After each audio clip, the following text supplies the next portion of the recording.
할렐루야. 아멘. 우리 주님을 사랑하시는 분들만 아멘 합시다. 아멘. 사랑하는 주 양가족 여러분, 그리스도인은 어떤 존재입니까?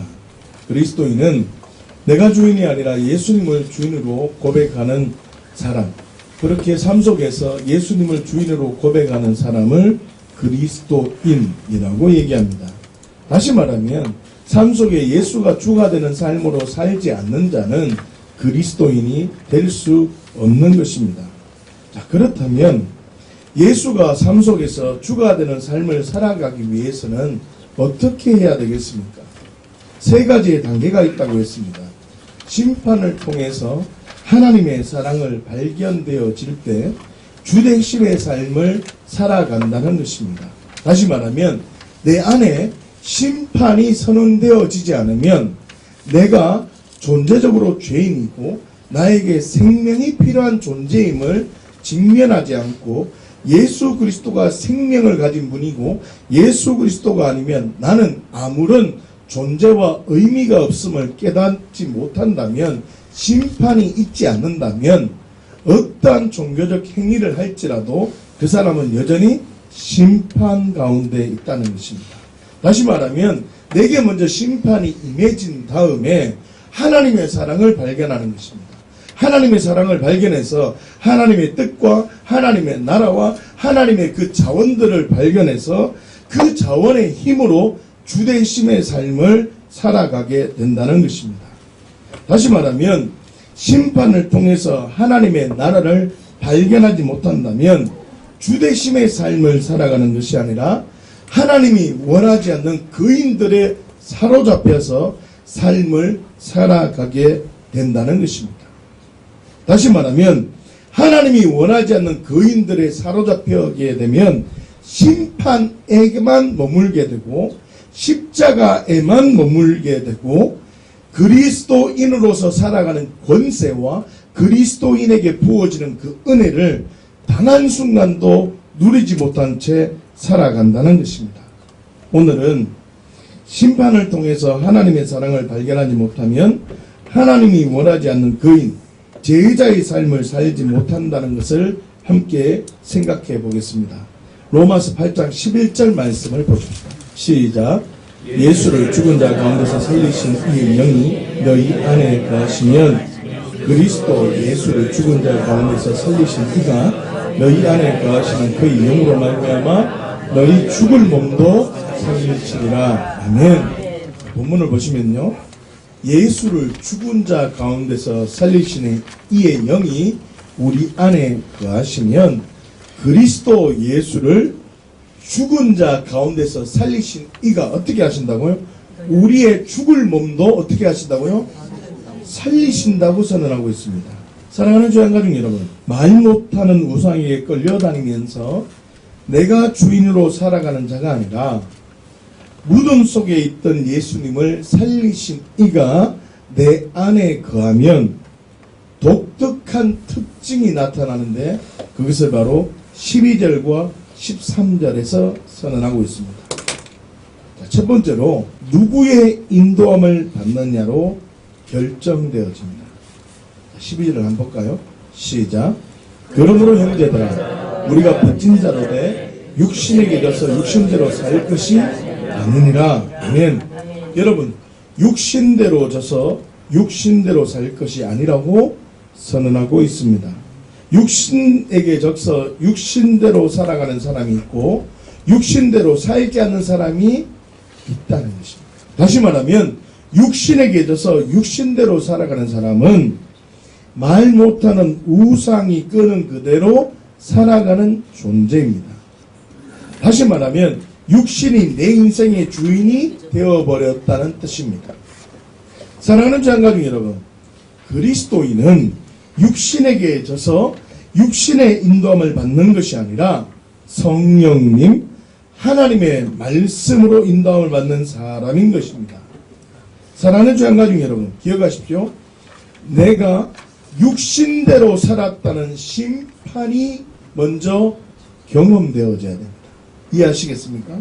내가 종교적인 행동을 많이 하는 것, 기도를 하고 성경을 많이 하는 것, 그 근본적인 이유가 내가 육신에게 져서 육신대로 살았다는 것을 직면하기 위함입니다.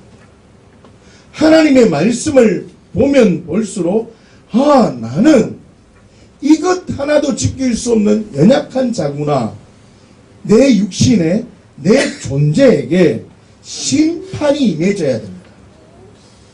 그래서 그 심판을 통해서 누구를 바라봐야 되는 겁니까? 예수 그리스도를 바라봐야 됩니다. 심판이 먼저 임하지 않으면 예수 그리스도의 생명, 하나님의 나라를 결단코 볼 수가 없습니다. 다시요. 내가 육신대로 살았다는 심판이 있어야 합니다. 예수님의 십자가 사건은 내가 주인된 죄에 대한 심판의 자리인 것입니다. 내가 주인되어서 살아가면서 육신에게 진 그 죄 때문에 내가 심판을 받아야 하는데 예수님께서 나와 함께 심판을 받으셨다는 것이 직면되어져야 됩니다. 다시요. 말씀을 본다. 내가 기도를 많이 한다. 내가 교회 공동체 안에 있으면서 무엇이 경험되어져야 됩니까? 심판이 경험되어져야 됩니다. 여러분, 심판이 임하지 않는 어떤 경건은 하나님과 원수가 되어집니다. 사랑하는 조양가족 여러분, 예수님의 심판이 나의 심판이라는 직면이 있을 때 하나님의 사랑을 정말 직면하게 됩니다. 그 하나님의 사랑은 우리의 눈으로 보이지 않는 겁니다. 자, 그렇다면 심판 앞에 직면한 사람에게 하나님의 사랑이 어떻게 보여진다고 했습니까? 우리 눈으로 보이지 않는 거라 했습니다. 두 번째, 보이지 않는 것으로 증명되어집니다. 13절을 볼까요? 시작. 너희가 육신대로 살면 반드시 죽을 것이로되 영으로서 몸의 행실을 죽이면 살리니. 아멘. 영으로서 몸의 행실을 죽이면 살게 된다고 선언하고 있습니다. 자, 12절을 보십시오. 육신에게 져서 육신대로 살아간 것이 심판임을 직면하게 되면 존재 자체가 어떻게 해요? 달라지게 되는 겁니다. 다시 말하면 육적 존재에서 영적 존재로 바뀌어지는 것입니다. 그래서 영으로서라는 말씀이 등장합니다. 다시 말하면 보이는 것이 정보라고 생각하는 그 사람이 이제는 보이지 않는 세상, 영적 세계가 있다고 직면하게 된다는 것입니다. 자, 그렇다면 그 영적 존재는 구체적으로 무엇을 의미하는 것입니까? 악한 영적 존재입니다. 그러면 아무거나 영적 존재이기 때문에 반응해야 됩니까? 아닙니다. 자, 14절에 우리가 구체적으로 반응해야 될 것이 무엇인지 선언합니다. 심판이 임한 자에게 우리에게 보여주는 그 존재. 14절입니다. 시작. 무릇 하나님의 영으로 인도함을 받는 사람은 곧 하나님의 아들이다. 아멘. 하나님의 영으로 인도함을 받는 사람은 하나님의 아들이라고 선언하고 있습니다. 다시 말하면 그 영적 존재는 하나님의 영을 의미하는 것입니다. 자, 그렇다면요, 한번 생각을 해봅시다. 하나님의 영을 받은 자에게 나타나는 특징이 있습니다. 두 가지가 있습니다. 첫 번째가 뭐냐면 하나님이 나의 아버지가 되십니다. 함께 고백합시다. 하나님이 나의 아버지가 되십니다. 진정한 심판이 내게 이루어진 자는 하나님의 사랑을 발견하는데 그 사랑이 첫 번째가 뭐냐면 하나님이 나의 아버지가 된다는 걸 깨닫는다. 15절입니다. 시작. 너희는 다시 무서워하는 종의 영을 받지 아니하고 양자의 영을 받았으므로 우리가 아빠 아버지라고 부르짖느니라. 아멘. 하나님이 보이지 않는 존재인데 하나님을 아빠 아버지라고 고백했다는 것입니다. 요한복음 8장 44절 말씀을 한번 보십시오. 시작. 너희는 너희 아비 마귀에서 났으니 너희 아비의 욕심대로 너희도 행하고자 하느니라. 그는 처음부터 살인한 자요 진리가 그 속에 없으므로 진리에 서지 못하고 거짓을 말할 때마다 제 것으로 말하나니 이는 그가 거짓말 중이요 거짓의 아비가 되었습니다. 아멘. 너희는 너희 아비 마귀에게서 났다고 선언하고 있습니다. 아비가 누구라는 말입니까? 마귀가 아비임을 고백하는 자에게는 특징이 있습니다. 아까 전엔 성령의 인도함을 받는 사람, 심판이 임한 사람에게 특징이 뭐라고 했습니까? 하나님을 나의 아버지라고 고백합니다. 그런데 심판이 임하지 않는 자에게 특징이 있다고요. 이게 뭐라고요? 아비의 욕심대로 행하고 살인하는 자요, 그 속에 진리가 있지 않고 거짓말로 살아간다는 것입니다. 무슨 말입니까? 육신대로 살아가는 사람의 모습입니다. 옛사람의 모습입니다. 심판이 임하지 않는 자의 모습이라는 것입니다. 심판이 임하지 않는 자는 아버지가 누구라는 겁니까? 마귀라는 것입니다. 그러나 심판이 임한 자의 아버지는 누가 되십니까? 하나님 아버지가 되십니다. 다시 말하면 육신대로 살던 자가 보이지 않는 하나님을 아버지라고 고백한다는 것은 나의 나됨을 보이지 않는 것으로 증명하는 존재로 바뀌어졌다는 것입니다. 여러분, 하나님을 아버지라고 고백하십니까? 여러분은 그러면 어떻다는 겁니까? 지금 존재가 바뀌어졌다는 거예요. 두 번째로 고난을 즐거워합니다. 따라하십시다. 고난을 즐거워한다. 로마서 8장 17절 말씀해 보십시다. 시작.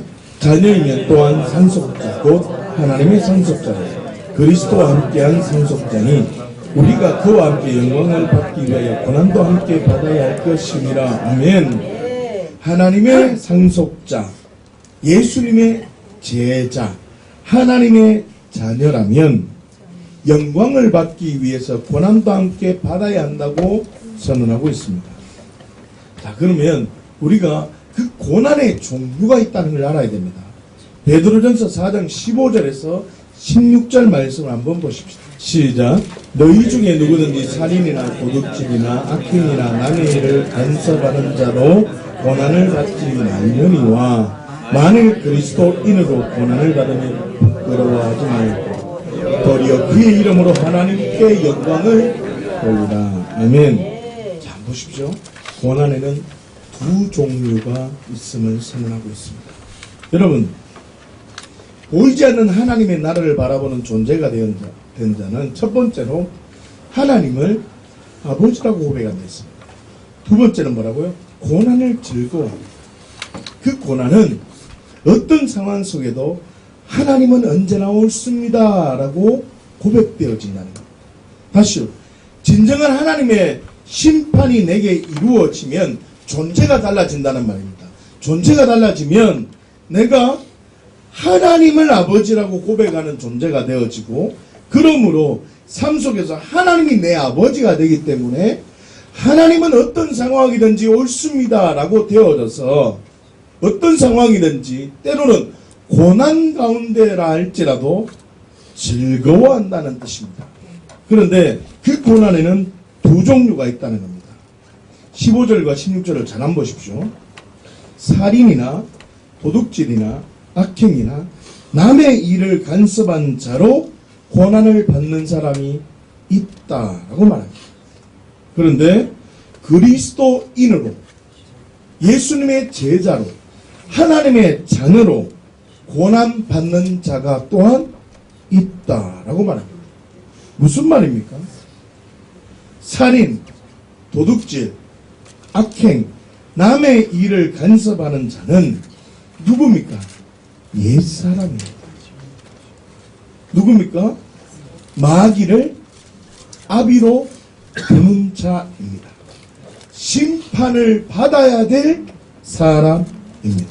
자, 그러나 그리스도인, 예수님의 제자, 하나님의 자녀는 옛사람이 받는 고난이 아니라 하나님께 영광이 되는 고난을 받는다는 것입니다.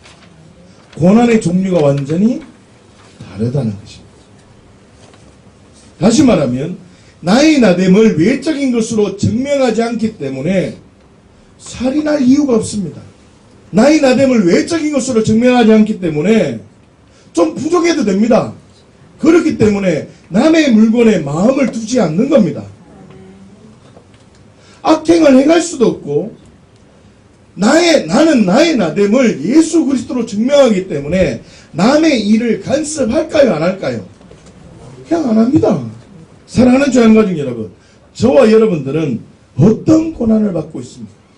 스스로에게 물어보셔야 됩니다. 혹시 옛사람이 받아야 될 고난을 지금 받고 있으면서도 하나님께 영광이 되는 고난을 받고 있다고 착각하고 있지는 않습니까? 고난은 하나님의 영광, 의를 나타낼 때만이 고난이 되는 것입니다. 그러나 나의 실수, 옛사람의 모습 때문에 나타난 고난은 고난이 아니라 뭐겠습니까? 저주입니다. 저주는 십자가 앞에서 철저하게 직면해야 됩니다. 십자가 앞에서 어떻게 끊어내야 됩니다. 내가 주인 되었음을 철저하게 붙들어야 되는 것입니다.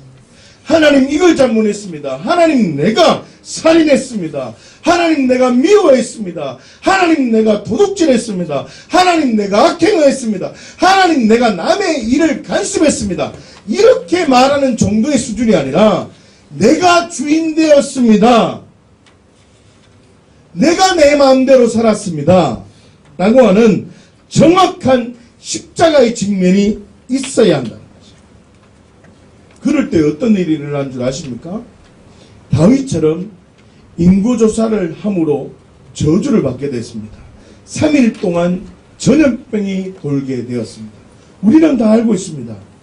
3일이 다 되었으면 이스라엘 전역이 다 죽었을 것입니다. 그러나 그 저주 가운데 그대로 받아들이며 심판은 어떻게 해요? 그대로 받는 거라 했잖아요. 내가 주인 됐음을 철저하게 회개하고 내가 선택하는 게 아니라 철저하게 그대로 받아들이고 십자가 안으로 그대로 들어가면 전염병이 거치게 되었다는 것입니다. 다시 말하면 저와 여러분들이 십자가 앞에 철저하게 나아가면 우리는 죽어야 될 자인데 예수 그리스도의 십자가의 능력으로 우리가 죽음에서 사망에서 생명으로 죄인에서 의인으로 옮겨지게 되는 것입니다. 할렐루야. 그러나 만약 철저하게 붙들지 않으면 계속해서 저주 가운데 있게 된다는 것을 기억하시기 바랍니다. 사랑하는 조양가족 여러분, 기억하십시오. 내가 육신대로 살았다는 심판을 직면한 사람은 보이는 것을 위해서 살아가는 것이 아니라 보이지 않는 것을 위해서 살아갑니다. 다시요. 심판을 직면한 사람에게 나타나는 하나님의 사랑이 있다고 하였습니다. 뭐라고요? 말 못하는 우상, 마귀가 아비가 되는 것이 아니라 하나님을 아버지라 고백하게 되는 것입니다. 더 나아가서 육신대로 살아간 것 때문에 고난받는 것이 아니라 하나님의 영광에 의해서 고난을 즐거워하는 존재, 제자적 삶이 있다는 것입니다. 사랑하는 조양가족 여러분, 심판과 하나님의 사랑 그리고 주대심 앞에 직면할 때 하나님의 자녀로 제자의 삶을 살아갈 수 있다는 것을 기억하십시오. 심판과 하나님의 사랑을 발견하지 못하면 주대심의 삶을 살 수가 없습니다. 다시 말하면 심판과 사랑을 이해하지 못하면 하나님이 원하지 않는 거인들이 자라나서 제자의 삶을 살 수가 없으며 제자의 복을 받을 수 없다는 것을 기억하셔야 합니다. 오늘 본문 말씀인 마태복음 28장 19절에서 20절 말씀을 함께 보십시오. 심판과 하나님의 사랑과 주대심의 삶, 이 세 가지를 세 번에 걸쳐서 제가 설명을 할 겁니다. 할렐루야. 잘 들으셔야 됩니다. 첫 번째는 로마서 말씀으로 심판과 하나님의 사랑과 주되심을 얘기했습니다.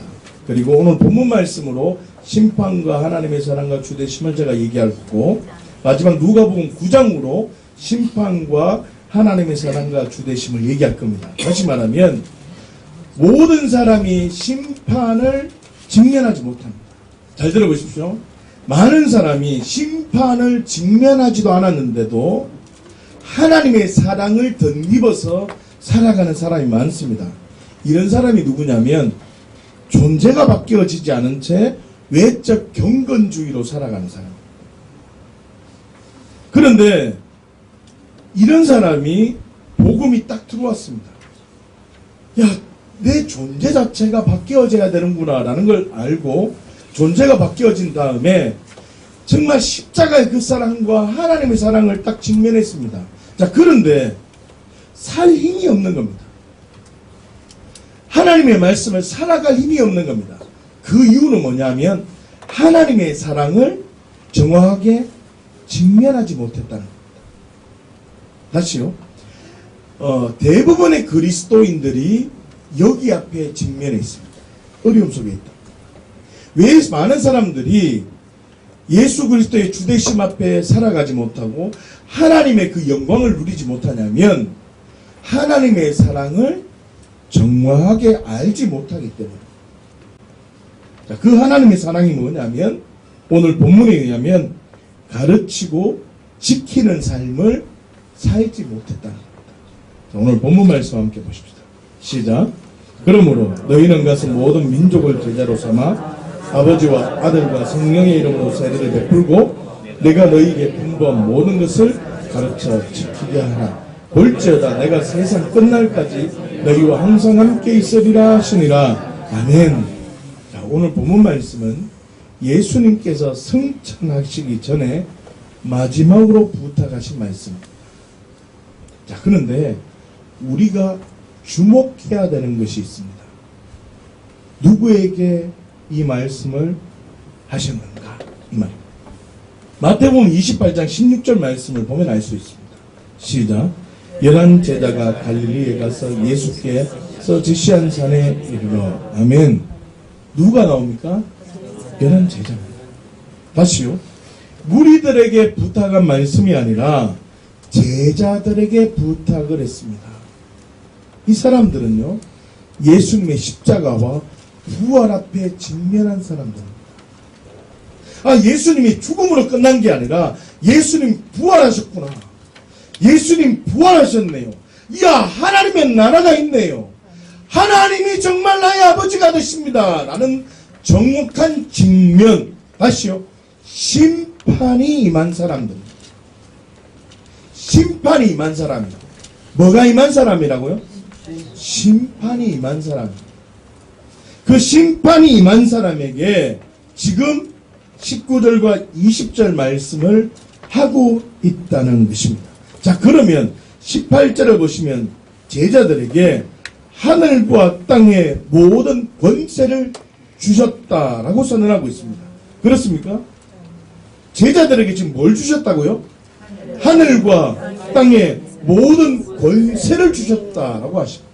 여러분 잘 보세요. 제가 갑자기 궁금해졌습니다. 제자들, 진정한 심판이 임한 자에게 주는 첫 번째 하나님의 자녀적 권세가 뭘까?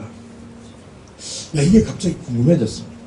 그런데 마가복음을 보니까 하늘과 땅의 모든 권세가 뭔지 조금은 알 수 있겠다. 자, 마가복음 16장 17절에서 18절 말씀을 보십시오. 시작. 믿는 자들에게는 이런 표적이 따르니 곧 그들이 내 이름으로 귀신을 쫓아내며 새 방언을 말하며 뱀을 집어 올리며 무슨 독을 마실지라도 해를 받지 아니하며 병든 사람에게 손을 얹는 즉 나으리라 하시더라. 아멘. 여러분, 이 말씀을 하시고 19절을 보시면 예수님께서 뭐 하십니까? 승천하십니다. 다시 말하면 마태복음 28장과 같이 예수님께서 승천하실 때와 같은 상황임을 우리가 알겠습니까? 맞죠?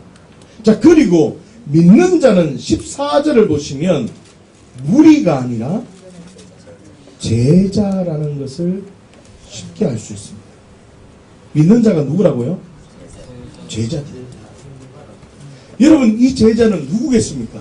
마태복음 28장과 똑같이 예수님의 십자가와 장사됨을 보았고 그 장사됨을 뚫고 나오셔서 부활하신 예수님께서 제자들과 함께 40일 동안 함께 하셨던 그 예수님을 정말 바라보았던 그 제자들. 다시 말하면, 이야, 하나님이 정말 나의 아버지가 되시는구나. 정확한 심판이 경험되고 선언되어진 제자들입니다. 무리가 아니라는 말. 다시 말하면 믿는 자라는 말은 예수님을 나의 주인으로 고백하는 자가 아니라 권능이 임하면 귀신을 쫓아내고 병든 자를 낫게 하고 기적과 표적이 나타난다. 이런 수준이 아니라는 말이에요. 누구라고요? 제자. 다시요. 또 표정이 이상해졌습니다. 성경 그대로 받아들여야 됩니다. 기름 부음을 받아서 권능이 임해서 병든 자를 치유하고 악한 영을 쫓아내는 그런 말씀이 아니라 믿는 자라는 말은 누구에게 주셨다고요? 제자들에게 주셨다. 본문을 초월하면 된다 안 된다? 안 됩니다. 성경 말씀은 성경 말씀 그대로 받아들여야 된다. 지금 믿는 자라는 말은 내가 믿음을 꽉 가져서 막 내가 귀신을 쫓아낼 수 있다. 믿음을 꽉 가지면 손을 얹으면 병든 자가 낫는다. 이런 말이다 아니다? 아니다는 말입니다. 이 믿는 자는 14절을 보시면 누구를 말합니까? 제자를 말합니다. 이 제자는 누구를 말합니까? 심판이 임한 사람을 말합니다. 더 폭넓게 말하면 진정한 십자가의 부활의 능력 앞에 증명되어진 자, 그 사람을 말합니다. 그리스도의 믿음을 가진 자를 말한다는 것입니다. 다시 말하면 제자들에게 허락한 하늘과 땅의 모든 권세는 무엇이라는 말입니까? 귀신을 쫓아내며 새방언을 말하며 뱀을 집어 올리며 무슨 독을 마실지라도 해를 받지 아니하며 병든 사람에게 손을 얹는 즉 낫게 된다는 겁니다. 할렐루야. 다시 말하면 믿는 자 제자들에게는 예수님께서 함께 하신다는 표적을 주셨다는 거죠. 야, 너 하나님을 아버지라고 고백하니 그러면 하늘과 땅의 모든 권세를 줄게 라고 말씀하셨는데 그 모든 권세가 마가복음에서는 귀신을 쫓아내며 새방언을 말하며 뱀을 집어 올리며 무슨 독을 마실지라도 해를 받지 아니하고 병든 사람에게 손을 얹는 즉 낫게 된다는 것입니다. 누구들에게? 제자들에게. 야, 너 예수님과 함께해. 성령의 인도함을 받고 있어 라는 표적으로 주신 것입니다. 자, 그렇다면 한번 깊이 생각해 봐야 됩니다. 육신에게 져서 육신대로 살아가고 있는데 심판이 임했다는 말입니까? 임하지 않았다는 말입니까? 임하지 않았는데 표적이 나타난다면 제자입니까? 제자가 아닙니까? 여러분, 이걸 중요하게 생각하셔야 됩니다. 내가 제자인가가 더 중요하지 권능이 더 임하는 건 중요한 게 나에게 먼저 심판이 임해졌는가가 더 중요하지. 그래, 맞아. 나에겐 선한 것이 나올 수 없어. 그래, 맞아. 나로서는 아무것도 할 수 없어. 그래, 맞아. 예수 그리스도가 답이지. 내가 지금 호흡하는 것도 예수 그리스도 때문에 내가 호흡하는 것이 되고 내가 의미가 있는 것이고 내 심장이 쿵쾅거리는 것도 예수 그리스도 때문에 내 삶이 의미가 있는 것이지. 예수 그리스도가 없으면 내 심장이 쿵쾅거리는 것은 육신대로 살기 위해서 쿵쾅거리는 것이더라고요. 여러분, 심판이 임하지 않는 심장이 쿵쾅거리는 것은 육신대로 살기 위함. 그러나 심판이 임한 자라. 하나님의 나라가 무엇인지, 하나님이 아버지가 된 자에게 심장이 쿵쾅거릴 때는 복음을 위해서 살아요. 온 세상 위하여 주 복음 전하라. 하나님의 나라를 위해서 살아갑니다. 여러분, 하나님을 아버지라고 고백하는데 하나님의 영광을 위해서 고난받는 것이 아니라 옛 사람이 받는 고난 가운데 있으면서 표적 가운데 있다면 제자라고 말하기 힘듭니다. 여러분, 우리는 심각하게 생각해 봐야 됩니다. 믿는 자에게 이런 표적이 나타난다는 이 말은 그 믿는 자가 누구를 말하는 겁니까? 심판이 임한 믿는 자. 예수가 아니면 나는 아무런 의미가 없는 존재입니다. 이 심판이 내게 임해요. 주님, 내가 내 마음대로, 내 생각대로, 내 경험대로 내가 주인되어 살아갔음을 정확히 직면한 자가 있는 것. 여러분, 생각해 보십시오. 이 예수님의 제자들은요, 이 상황에 아무것도 하지 않았습니다. 며칠 전만 하더라도 이 베드로 같은 경우는 예수님을 3번이나 부인했던 사람입니다. 그런데 이 사람이 예수님의 부활 앞에 그냥 있고, 예수님의 부활 앞에 그 모닥불을 피워놓고, 야, 네가 나를 사랑하니, 그 말 속에 그냥 어떤 말도 안 했습니다. 내가 주를 사랑하는 주께서 하시지 않습니까? 그냥 그 사랑 안에 그냥 잠기는 겁니다. 회개하지도 않았습니다. 그냥 주님, 주께서 날 사랑, 내가 주님을 사랑하는 줄 주께서 하시지 않습니까? 내가 선택을 합니까? 주님이 선택하더랍니까? 여러분, 베드로는 선택하지 않았습니다. 여러분, 이 진리를 깨달으셔야 됩니다. 베드로야, 너 나 사랑하니? 사랑합니다. 말하자. 주님, 내가 주님을 사랑한 줄 주님이 아시지 않습니까? 주님께 선택권을 내었다. 심판이 임한 자는 그대로 받아들입니다. 그랬던 그 베드로가 예수님의 승천 앞에 있을 때에 이 권세를 받은 겁니다. 하늘과 땅의 모든 권세가 임한 겁니다. 그리고 10일 동안 마가달라방에서 기도할 때 성령의 능력과 권능이 내가 감당할 수 없을 정도로 뚫고 들어오십니다.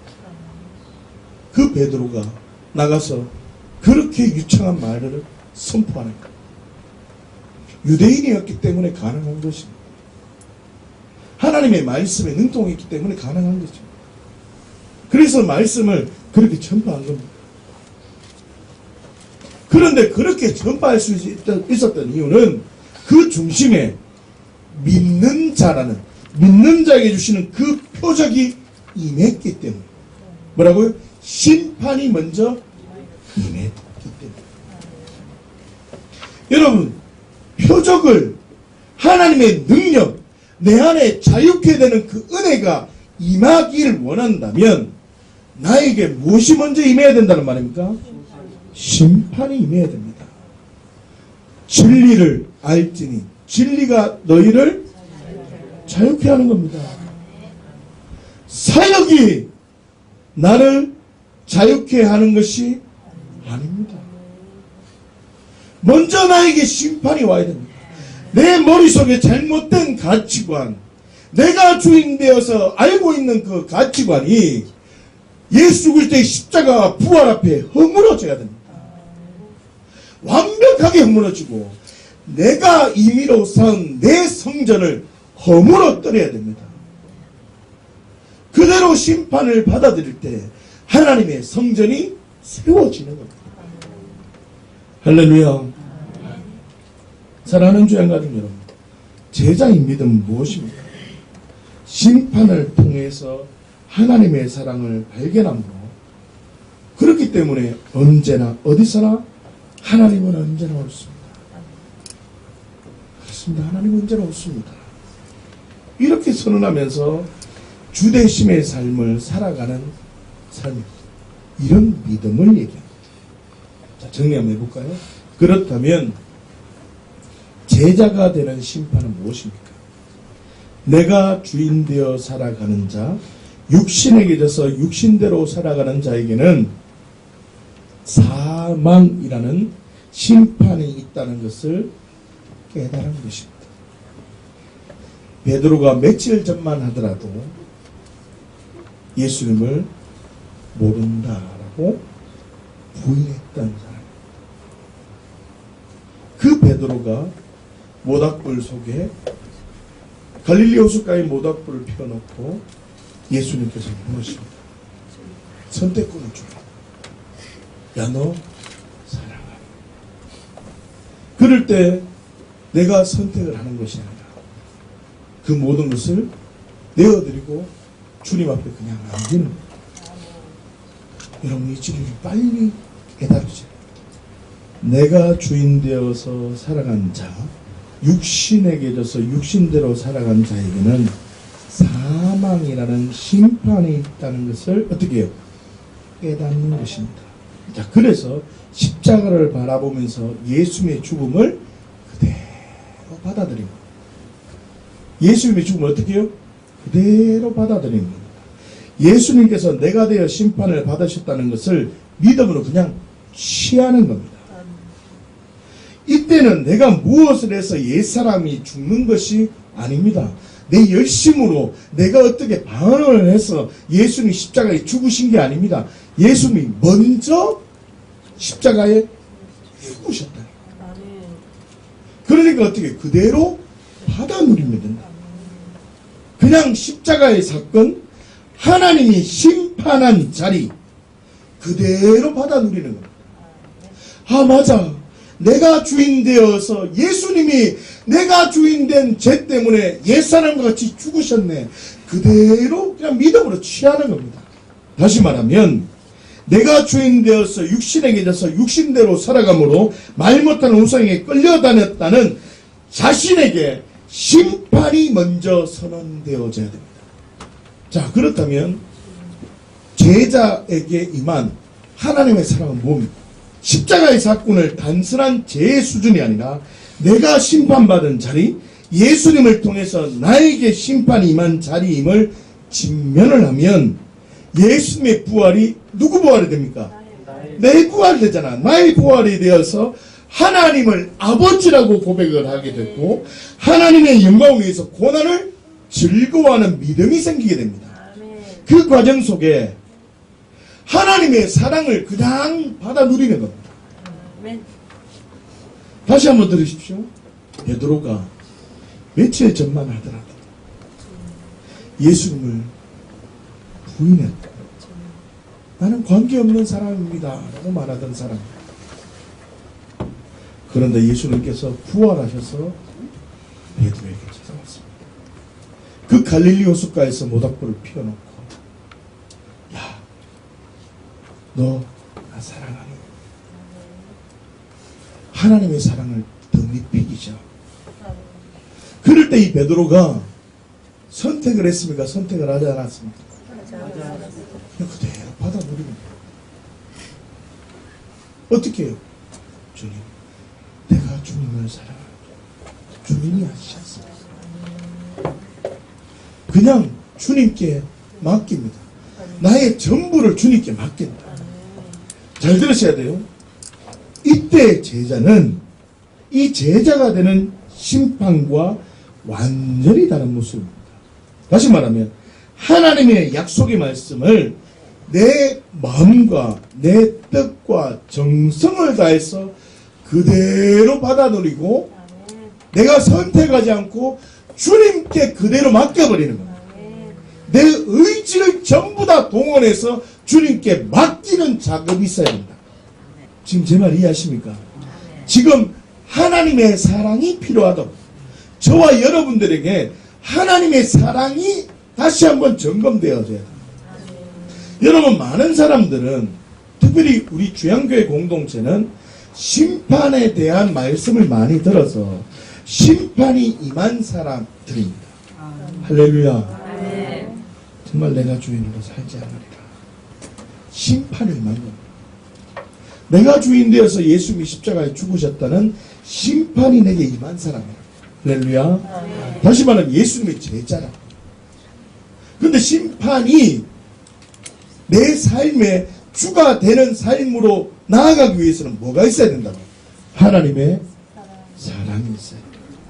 그 하나님의 사랑이 내 안에 직면되기 위해서는 어떻게 해요?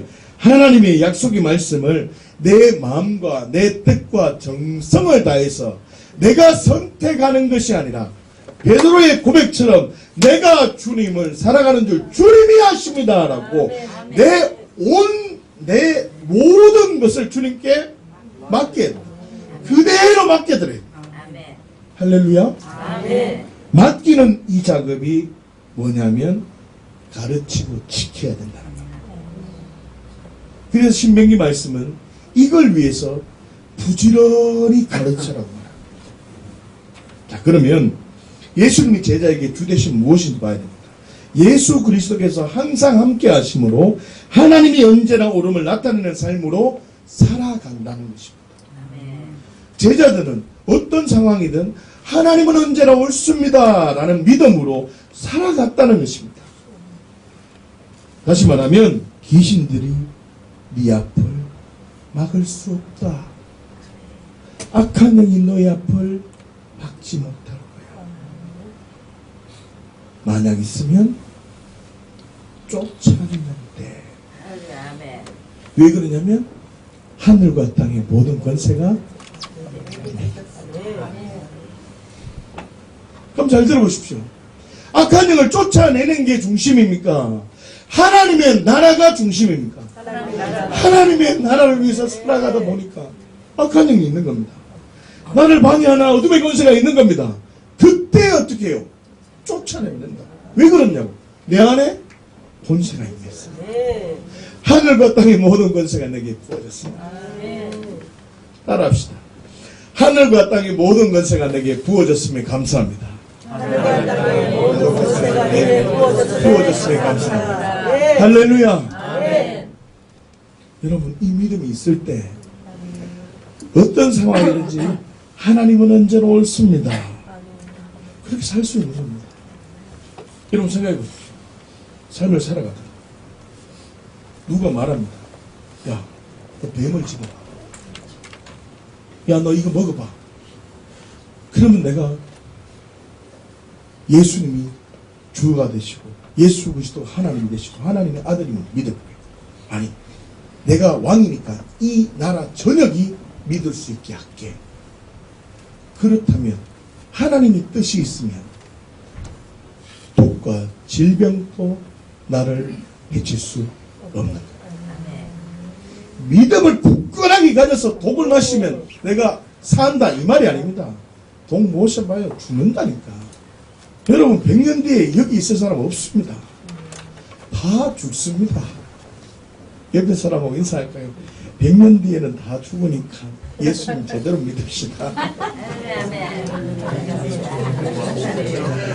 여러분, 우리는 다 죽습니다. 여러분, 독과 질병도 나를 해할 수 없다는 것입니다. 그 이유는 하나님은 언제나 옳다는 진리가 선언, 증명되기 위함인 것입니다. 다시 말하면 심판과 하나님의 사랑 앞에 정확하게 직면이 되어지기만 한다면 귀신도 어떤 독도 어떤 질병도 어떤 상황도 하나님은 언제나 옳다는 진리 앞에 무너지게 되는 것입니다. 그러니까 내가 어떤 현상과 표적이 나타나지 않는다. 그래서 더 기름 부음을 받아야 돼. 이 말을 하기 전에 이 생각을 하기 전에 뭘 먼저 생각해야 된다는 겁니까? 내가 정말 제자가 맞는가? 내가 정말 하나님의 자녀가 맞는가? 나는 정말 하나님을 아버지라고 고백하는가? 나는 정말 보이는 것을 위해서 살아가는지 보이지 않는 것을 위해서 살아가는지 돌아봐야 됩니다. 내가 고난 가운데서도 즐거워하는지를 돌아보아야 됩니다. 할렐루야. 아멘.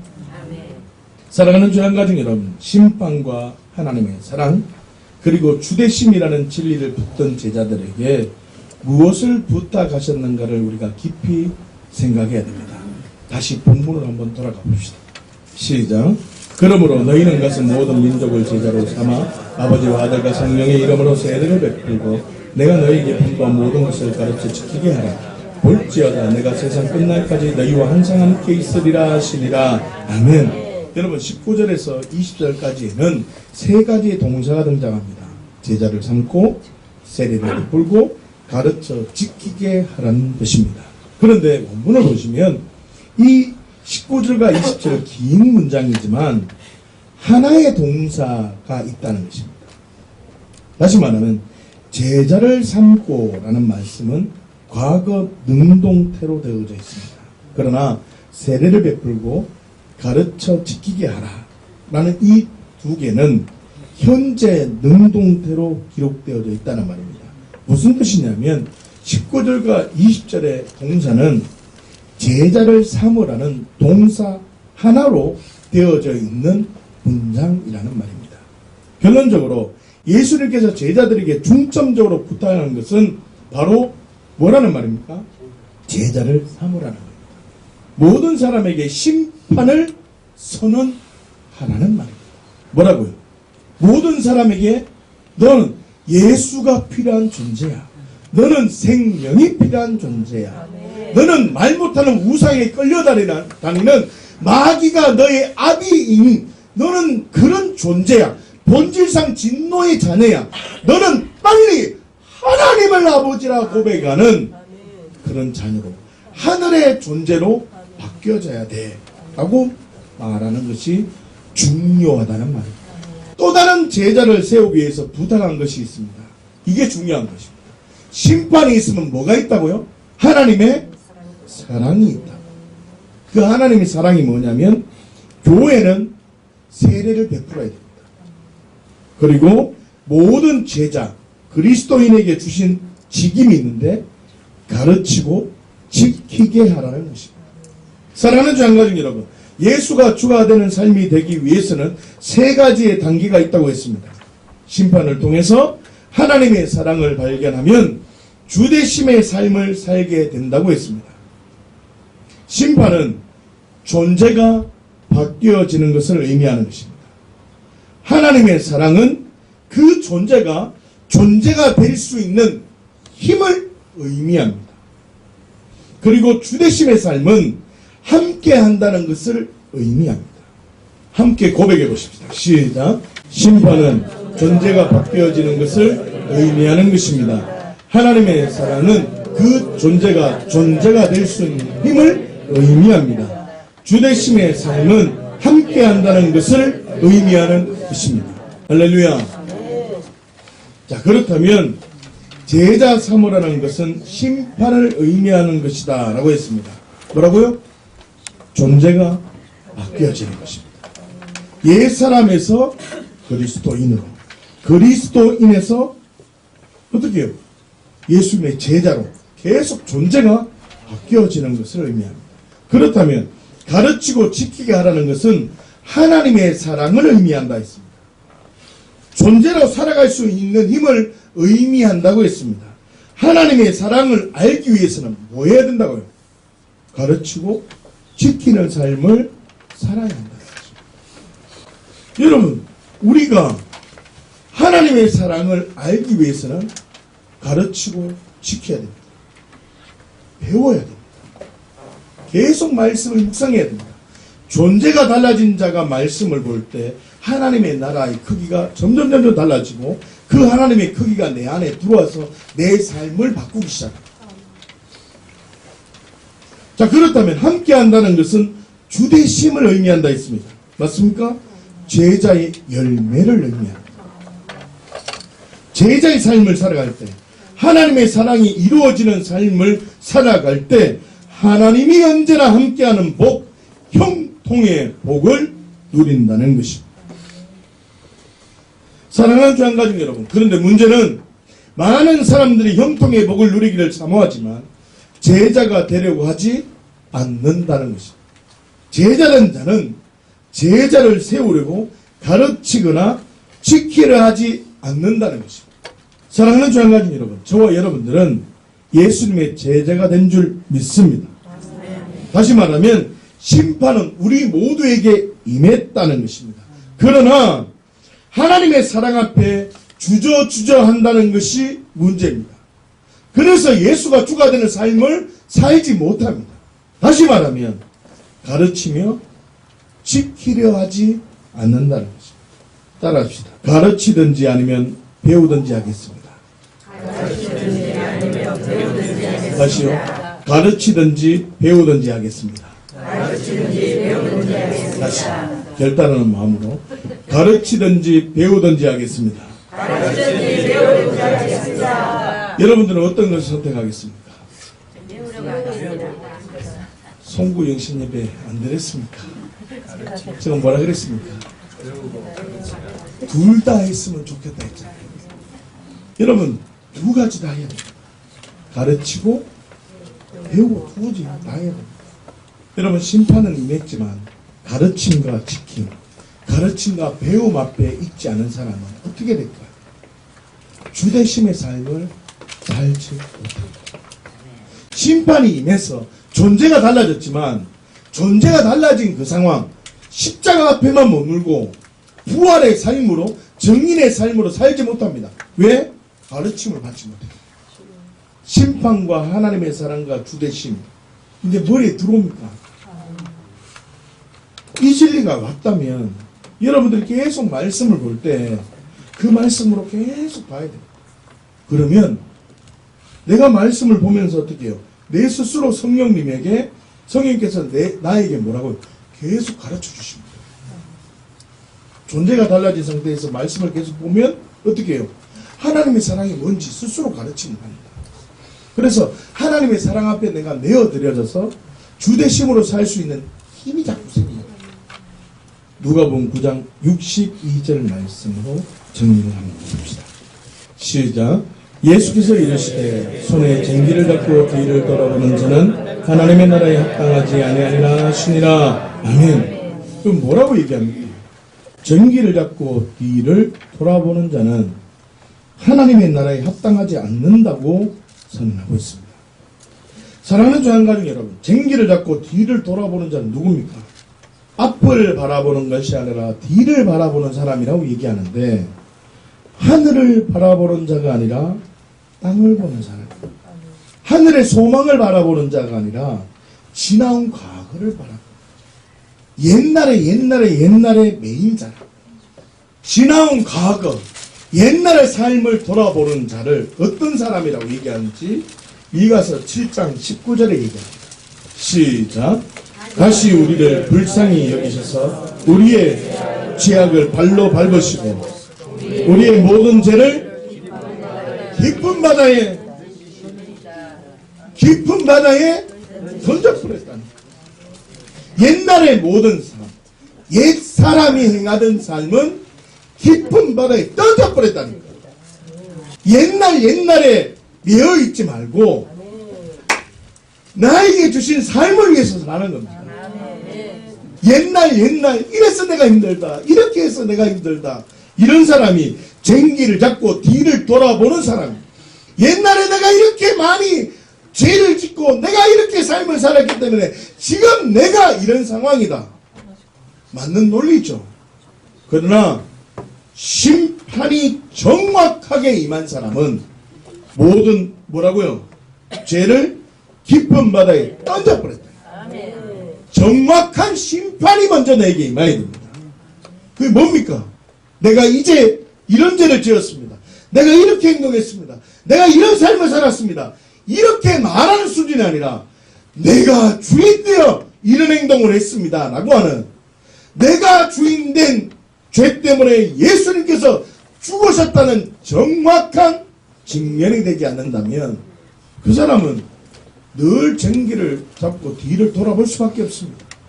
여러분, 옛날 얘기를 많이 한다면 전기를 잡고 뒤를 돌아보는 자인데 이 말이 뭐라고? 심판 앞에 정확하게 직면되지 못했다는 거예요. 그래서 제가 많은 사람들하고 얘기를 해보면 이 사람은 예수 믿는지 안 믿는지 바로 압니다. 아무리 능력이 나타나고 아무리 표적을 나타내고 아무리 뭐 엄청난 사역을 많이 한다 할지라도 예수가 십자가에 직면한 그 사건, 십자가의 사건, 심판의 사건이 나와 아무런 관계가 없는데 주님 그러잖아요. 나는 너를 도무지 알지 못한다. 전기를 잡고 뒤로 돌아보는 자 되지 않기를 바랍니다. 하늘의 유업을 바라보는 자가 아니라 땅의 유업을 바라보는 자가 전기를 잡고 뒤를 돌아보는 자입니다. 여러분, 전기를 잡고 뒤로 돌아보는 자가 아니라 하나님의 나라를 위해서 온 세상을 향해서 복음을 전하는 자가 되어야 됩니다. 지금 그 얘기를 누가복음 9장에서 얘기하고 있다. 그런데 중요한 것은 모두 다 심판이 다 임했다는 게 중요합니다. 여러분, 누가복음 9장은 전부 다 심판이 다 임한 사람들이죠. 그런데 영생, 하나님의 나라에 대한 반응이 있었습니다. 왜냐하면 심판이 임했기 때문에 하나님에 대한 것에 대한, 하나님의 나라에 대한 사모함, 갈망이 다 있습니다. 붙잡으려고 합니다. 그런데 살지 못합니다. 왜 그러냐면 심판에 머물러 있기 때문에. 여러분 잘 들으십시오. 여러분들이 정말 복을 누리기를 원하고 여러분들이 하나님이 함께함을 느끼기를 원한다면 뭘 해야 된다고? 하나님의 사랑이 더 실제가 되어져야 돼요. 하나님의 사랑은 실제가 되기 위해서 영이 열리고 막 능력이 나타나는 것으로 하나님 나라가 실제가 안 됩니다. 제가 많은 사람들을 봤습니다. 영이 열릴지라도 삶 속에 예수가 주가 되는 삶으로 살지 못합니다. 영이 아무리 열려도 삶 속에 주님이 말씀하실 때 내가 믿음으로 반응하지 못합니다. 그러나 정확한 심판이 임하고 하나님의 사랑이 계속 물밀듯이 어떤 내가 반응해야 되는 상황보다 하나님의 사랑이 더 크게 느껴지면 어떻게 해요? 예수가 주가 되는 삶으로 사는 겁니다. 이거 밭에 있는 돈보다 땅 속에 있는 게 더 크면 어떻게 할까요? 그 땅 사지. 반응한다. 57절과 58절 한번 보십시오. 심판이 임해서 주님을 따르려고 합니다. 맞습니까? 주님을 따르려고 하잖아요. 이 말이 뭔 말이냐면 심판이 임했다는 말. 심판이 임한 사람의 모습입니다. 왜 그러냐면 심판이 임했기 때문에 주를 따르려고 합니다. 그런데 예수님께서 뭐라고 얘기합니까?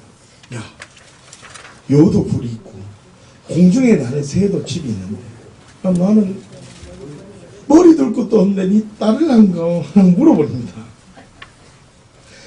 그러니까 이 현실이 닥쳐오는 위기감보다 하나님의 사랑이 더 커야 되는데 하나님의 사랑이 더 작은 겁니다. 그러니까 따르려고 하니까 힘이 있습니까 없습니까? 없습니다. 그 존재가 존재로 살 수 있는 힘이 하나님의 사랑이라고 했잖아. 주를 따르려고 하는데 예수님이 야 나는 머리 둘 것도 없는데 니 내 따라하면 힘들디. 보기에는 막 좋아 보이지? 더 힘들다. 고달프다. 왜 따라올래? 그런데 경험된 게 없으니까. 하나님의 사랑에 경험된 게 없으니까 어떻게 해요? 따르지 못하는 겁니다. 심판이 있었지만 주대심의 삶을 살지 못했다는 겁니다. 그 이유는 하나님 나라에 대한 정확한 직면이 없었기 때문에. 그게 뭐라고요? 가르치고 지켜라는. 가르치고 지켜라는 이 사실 앞에 반응을 한 적이 없는 겁니다. 스스로의 시간도 없을 뿐더러 공동체 내에 가르치고 지키는 시간이 없는 겁니다. 59절과 60절 한번 보십시오. 심판이 임해서 주를 따르려고 결단합니다. 그렇죠. 그런데 환경을 보여줍니다. 아버지를 장사 지내야 되는 문제 앞에 마음이 흔들흔들 그럽니다. 아버지 장사 지내야 됩니다. 그때 예수님께서 너는 가서 하나님의 나라를 전파하라. 죽은 자는 죽은 자를 위해서만 살아야 돼. 하나님의 나라를 위해서 살아. 이게 부모를 공경하지 말라 이런 말이 아닙니다. 이거는 지적 수준이 낮은 겁니다. 지금 무슨 얘기를 하냐면 누가복음 9장은 야 너 심판이 임했으면 하나님의 나라가 중요해. 계속 지금 하나님의 나라에 대해서 얘기하고 있어요.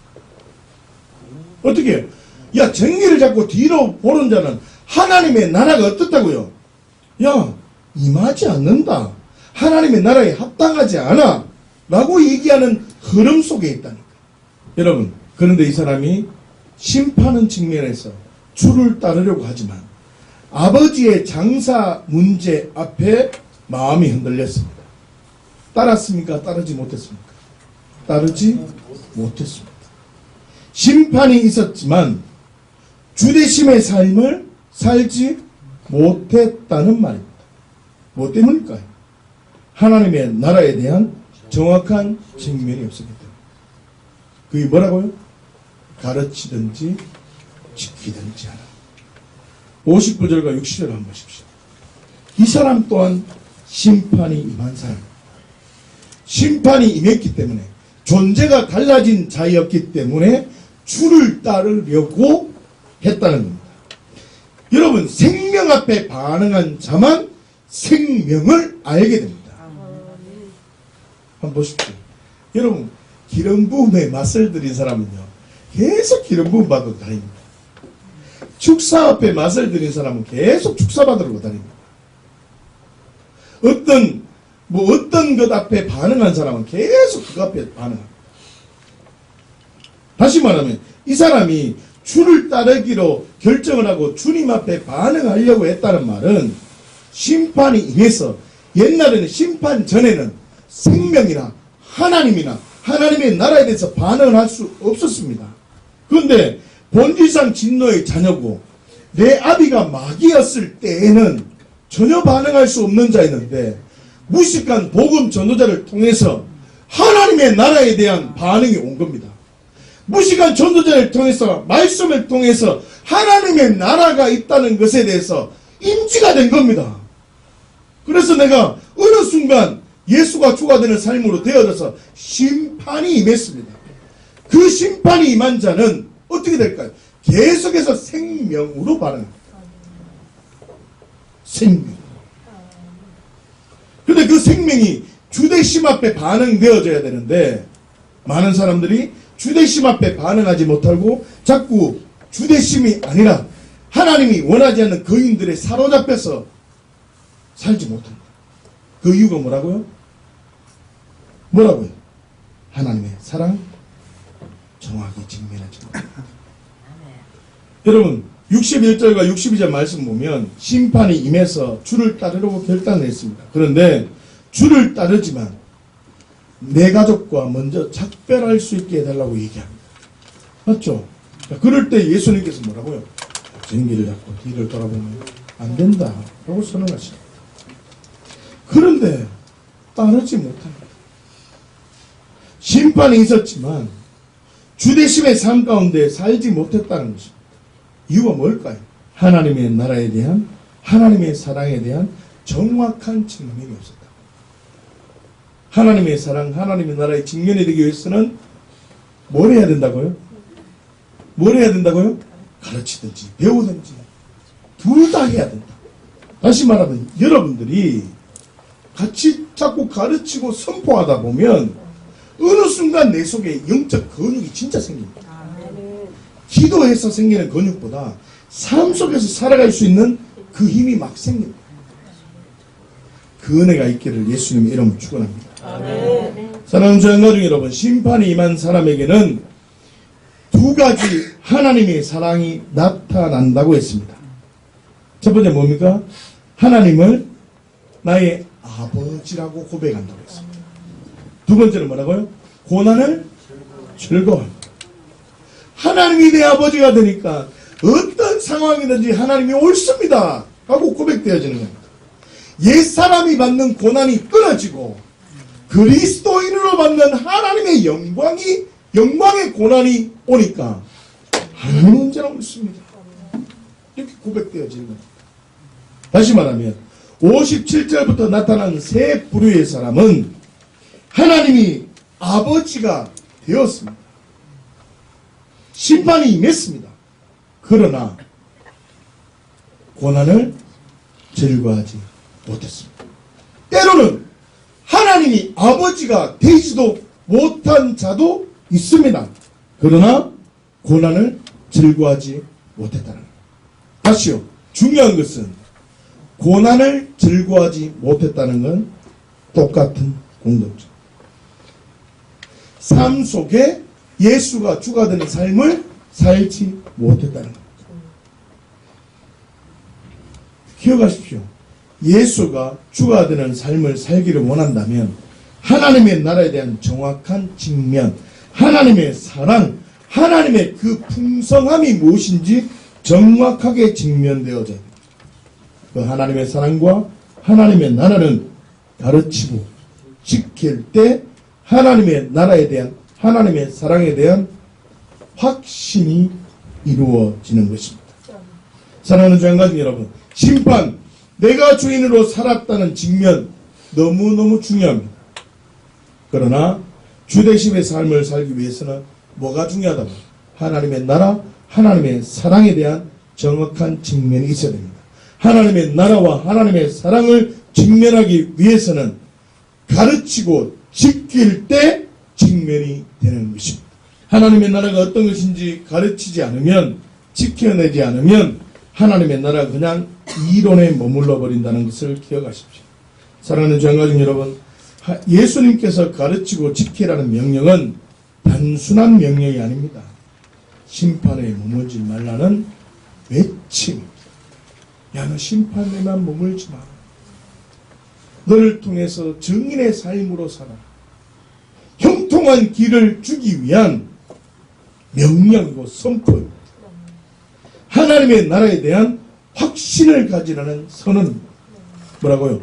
가르치고 지키라. 사랑하는 주양가족 여러분, 가르치고 지킴으로 내 안에 하나님이 원하지 않는 거인들이 자라지 않기를 원합니다. 가르치고 지킴으로 제자에게 주시는 복, 형통의 복을 누리며 살아가기를 예수님의 이름으로 축원합니다. 기도하겠습니다.